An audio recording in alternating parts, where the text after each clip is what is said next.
Okay, so the last two paragraphs on page 11, he's talking about the agnostics, those people who don't believe in religion, and their study of religion. And he says of the sloth that the agnostics reminded him of the three-toed sloth. And the three-toed sloth, such a beautiful example of the miracle of life, reminded me of God. And then the last paragraph, he talks about his fellow scientists, friendly, atheistic, a hardworking, beer-drinking lot whose minds were preoccupied with sex, chess, and baseball when they were not occupied with science.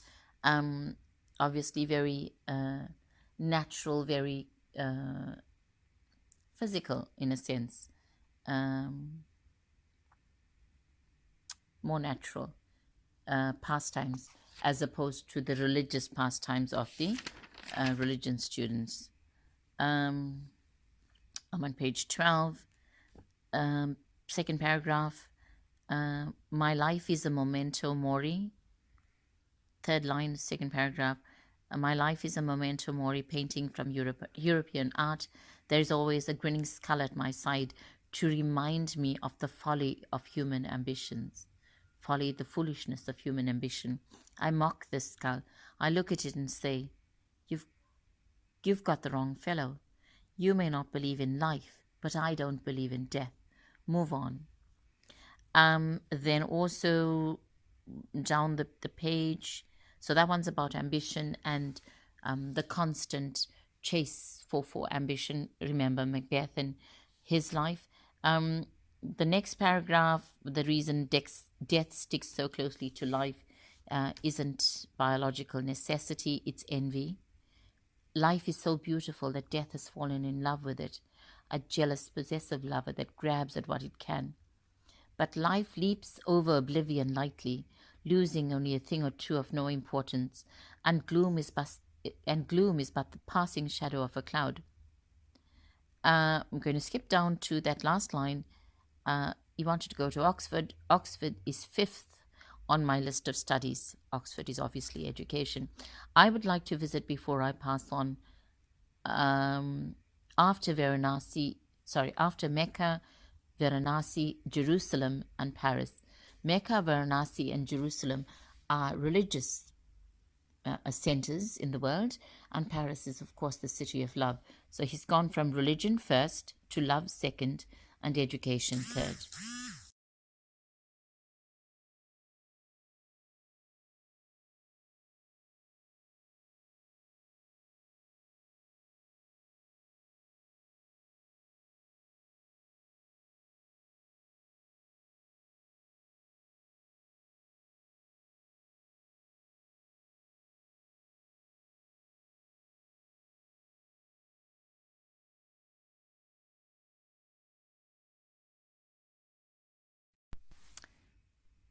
Chapter 1 of Pi, we're on page 9.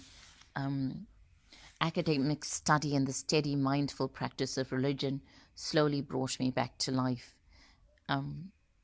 This book is about contrasts and you choosing sometimes one thing over another thing, or sometimes it's accepting that both things might have a place.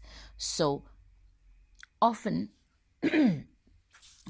often there is a debate about whether being intellectual, about thinking and processing information,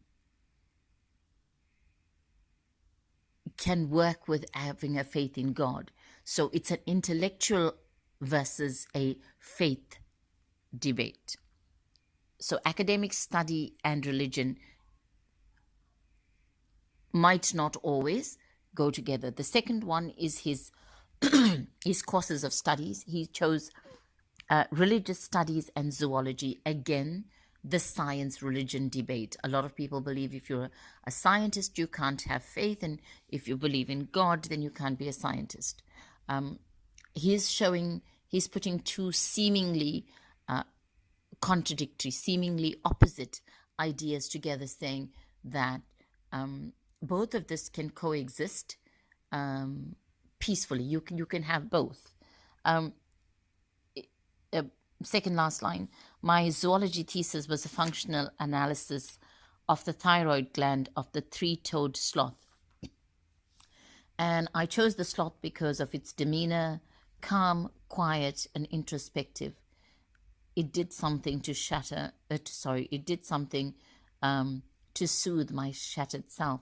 So even as an adult, what had happened to him being stranded on the ocean hadn't completely left him. The memories of it still troubled him, and both science and religion actually helped him to have some calm. The three-toed sloth reminds him of himself, calm, quiet, and introspective. The sloth is also perhaps three-toed. The fact that he had three religions might be a possibility. The sloth is incredibly slow. In our lives generally, in modern life, especially recently, people are constantly encouraging and inspiring you to be on the go, to be the best that you can be, to be the fastest, strongest. Get there first or you're going to miss out. His thesis, his subject of study is the sloth. And the sloth rests for 20 hours per day. Out of 24 hours, it rests 20 hours. It's really slow. From branch to branch, it moves 400 meters per hour. From the ground, on the ground rather, it moves 250 meters per hour. And generally, it just moves 4 to 5 meters in an hour. However, the sloth has actually survived. So perhaps one of the questions here is, do we constantly need to be on this hamster wheel of life where we're constantly going? Is that the only way to survive? Or can quiet, calm, introspective people also survive, thrive, and live a good life?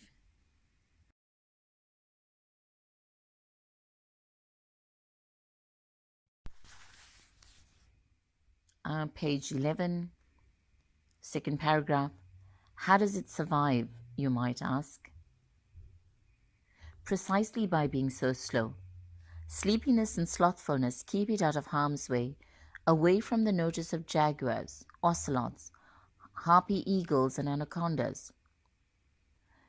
The sloth has poor sight, poor hearing. It's extremely slow, yet it survives.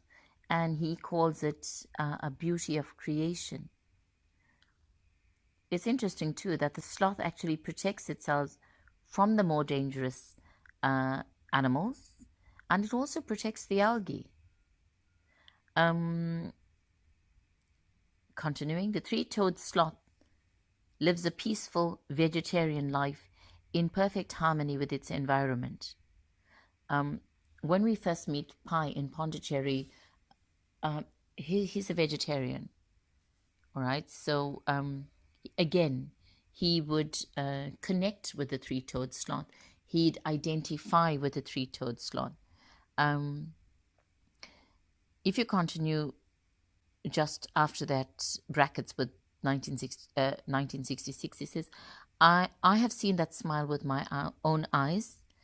I am not one given to projecting human traits and emotions onto animals, but many a time during that month in Brazil, looking up the sloths in repose, I felt I was in the presence of upside-down yogis, deep in meditation, or hermits, deep in prayer, wise beings whose intense, imaginative lives were beyond the reach of my scientific probing.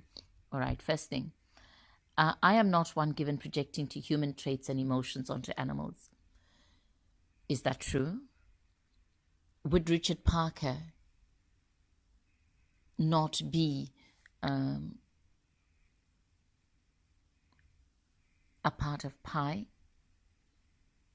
The descriptions of the animals, when you look at the like Richard Parker would be Pi, and the orangutan would be his mother. Uh, the um, the hyena would be the sailor. That sort of thing. Is he then not projecting human qualities onto animals? That is actually called anthropomorphism. I think that's the right word. Anthropomorphism. Um, so, also the part about prayer, and then imagination and science. We've discussed that. Agnostics, the people who don't believe in God, and he says that they were in the thrall of reason, that fool's gold. Reason has its limits. There's only so much you can explain. What you do with those parts of life that you can't explain.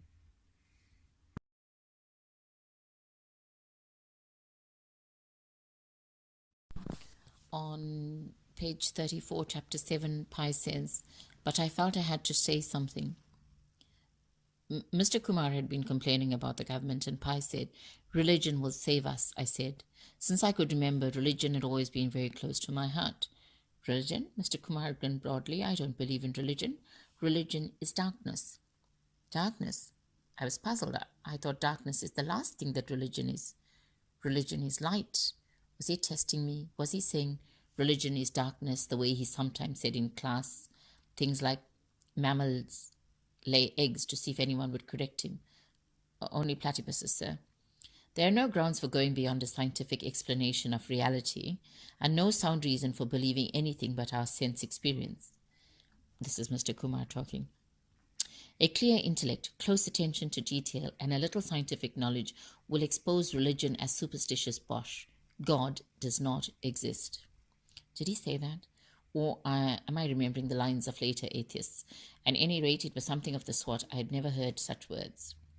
Why tolerate darkness? Everything is here and clear, if only we look carefully. He was pointing at Peak. Now, though I had great admiration for Peak, I never thought of a rhinoceros as a light bulb. He spoke again.